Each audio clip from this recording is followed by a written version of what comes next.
జ్యోతి దర్శనం రోజు ఆకాశంలో గరుడ పక్షి వస్తుందంటారు కదా, మరి దానికిను దీనికి ఏంటి లింక్ అని అంటే, పందలంలో 12వ తారీఖున మధ్యాహ్నం 12 గంటలకు ఆ ఆభరణాన్ని లిఫ్ట్ చేస్తారు. ఆ యొక్క వంశపారంపర్య వారిలో దాన్ని మోసుకుంటూ నడుచుకుంటూ పాదయాత్రగా వస్తారు.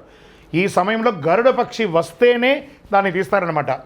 కృష్ణ పరుందు అంటారు. అంటే సాక్షాత్ ఆ శ్రవణ నక్షత్రుడైనటువంటి ఆ స్వామివారి మహావిష్ణువు ఆ యొక్క గరుడ పక్షి రూపంలో గరుడ గమన ఎలా అన్నారు, స్వామివారు నడిచే వాహనం కదా, అందులో ఉండి తన యొక్క కొడుకు యొక్క ఆ యొక్క తిరువాభరణ ఘోషయాత్ర అంటారు దాన్ని.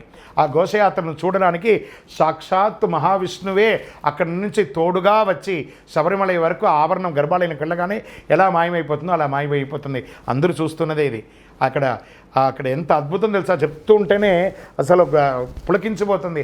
ఆ గరుడ పక్షి ఆ స్వామివారి ఆభరణాన్ని ప్రతి చోట అలా నడిచిన చోటల్లా తిరుగుతూనే ఉంటుందట.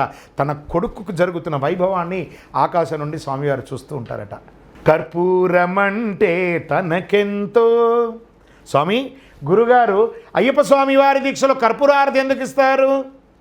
కర్పూరమంటే తనకెంతో, పానకమంటే మరి ఎంతో, శరణన్న పదములు ఎంతెంతో, ఇష్టం ఇష్టం స్వామికే కర్పూరము కరిగినటుల పాపములే కరిగిపోవు, జన్మము ధన్యము చేసే జ్యోతి వెలిగెను.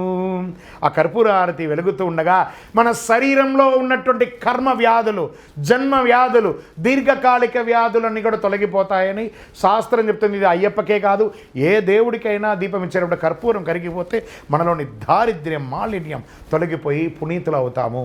శరణమయ్యప్ప.